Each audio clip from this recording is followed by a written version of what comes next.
Okay, y'all, let's do an update on this coward. I know that he already got out of jail. I'm just shocked about the bond amount. So let's get an update on this. A technicality could keep a former NFL player in a Central Florida jail a little longer. Zac Stacy faced a judge today just hours after he was arrested at Orlando International Airport. He looks so little He's compared facing to that white charges man in standing connection next to to a him. domestic violence How case. tall is he? News 6's Lauren Cervantes is outside the Orange County Jail where Stacy is being held. Zac Stacy is still behind bars here at the Orange County Jail. He had his first appearance before a judge this morning where he was ordered to stay away from his ex-girlfriend if and when he is released. Things are way different now.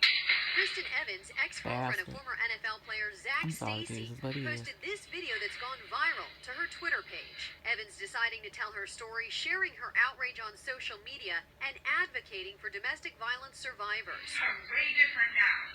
Well, we aren't going to show you the full video because it's too graphic. It's video that has Stacy facing charges. Mr. Stacy, you're here in case 2021 CF 14827AF. Translation: being a fucking animal and a coward. That's what that section P1478 mean in courts.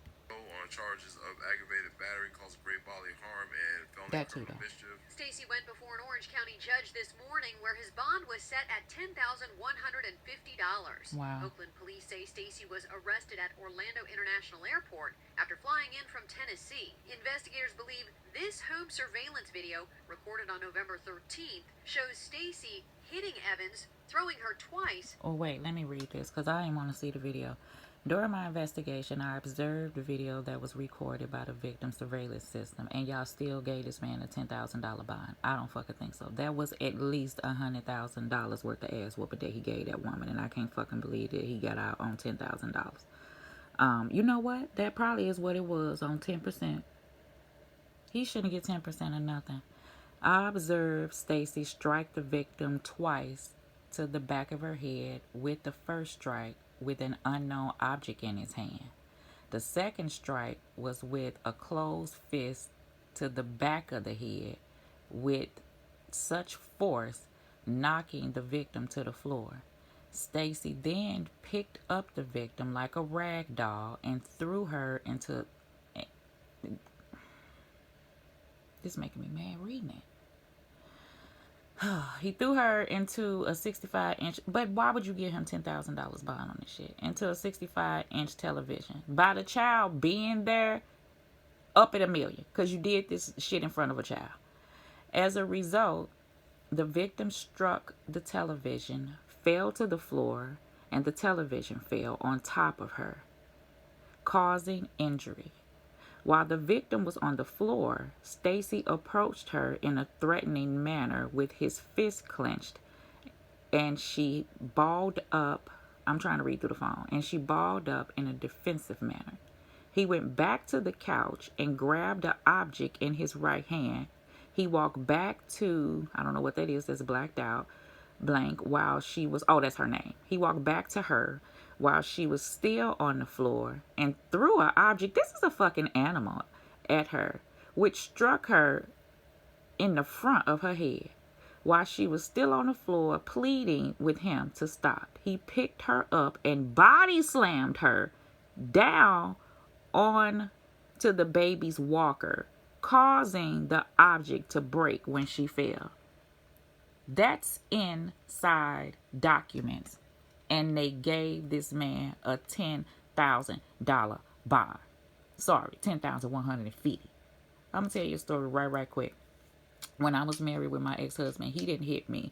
He was a 6'7", 300-pound guy, okay? So if his hand covered my whole fucking face. Like, when he used to, like, you know, play and mush me and shit, like, girl, go ahead on. So I know you're like, bitch, that's not playing. It is, because we was doing...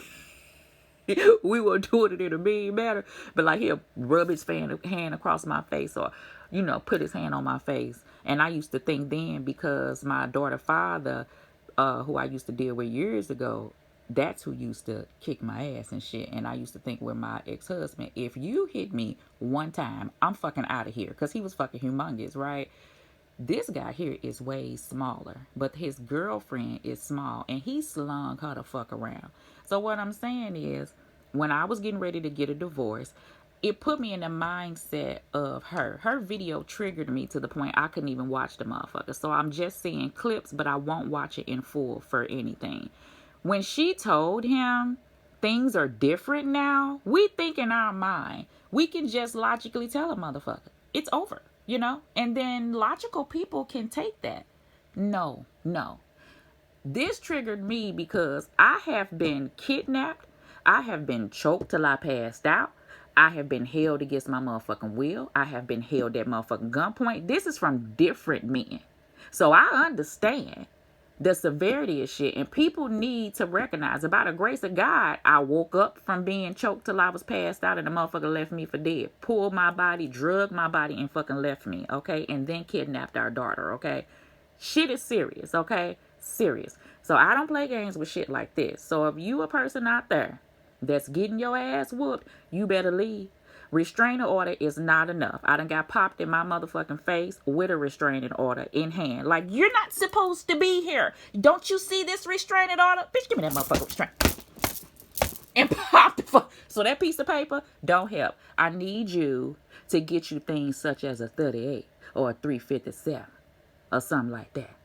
Okay? Get you a little pew or a 9. Okay? Whatever you need to get motherfuckers to back up off you. Get motherfuckers like this thick neck motherfucker to back up off you. Okay? Because he was in her house, and if she would have took his motherfucking ass out, then it wouldn't have been on her because he had no business there. I don't give a fuck if you do got a child there.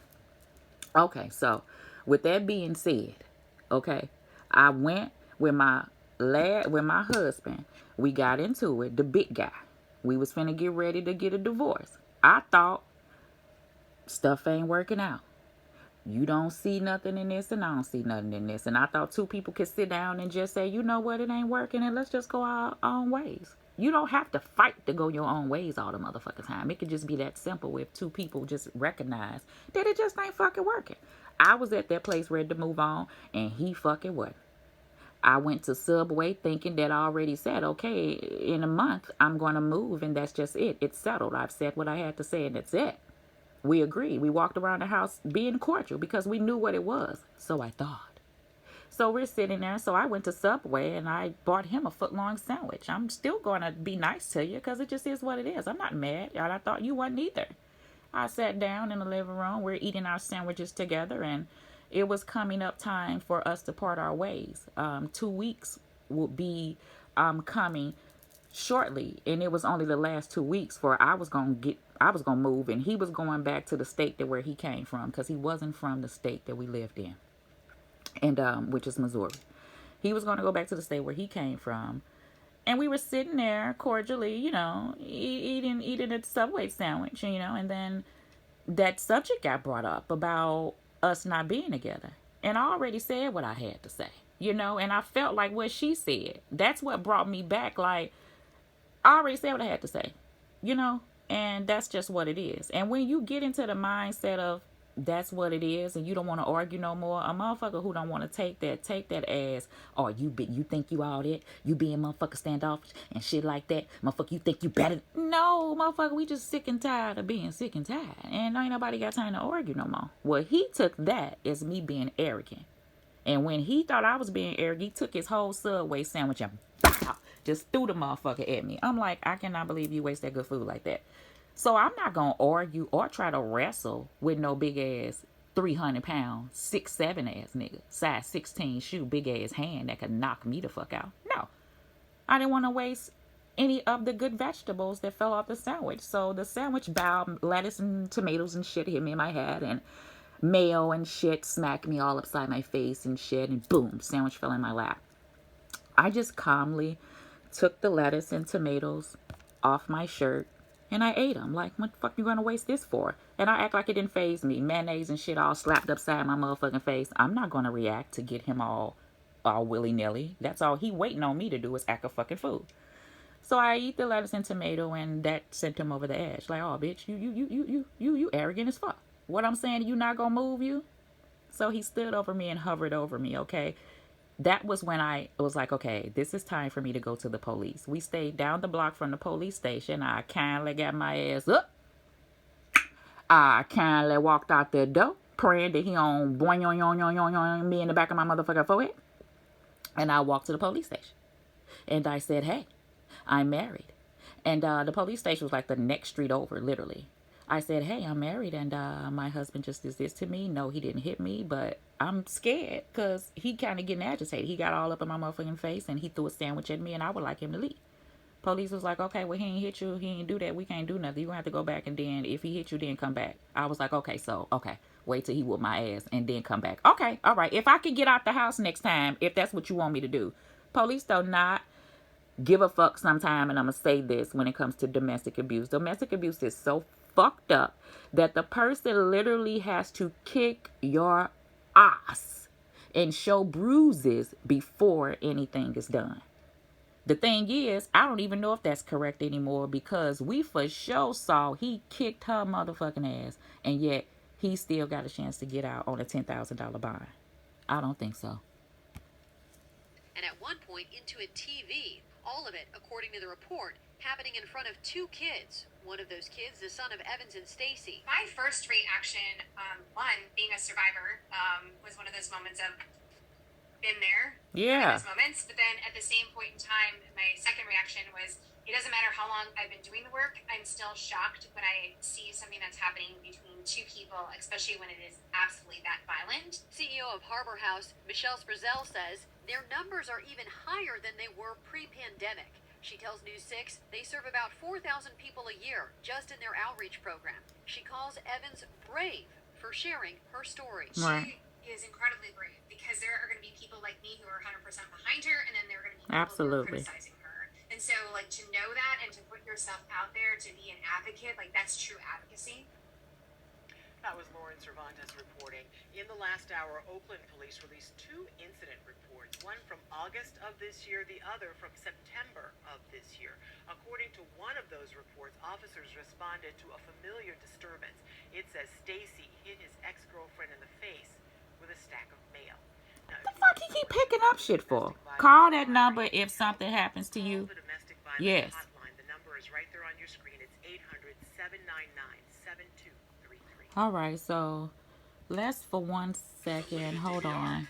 You can stream classics like The Office. Come on now, computer. I don't want to make this video that long, but I didn't want to make a separate video. So let's look at her. This is the girlfriend. She did an interview, and I think this is why he was in jail, but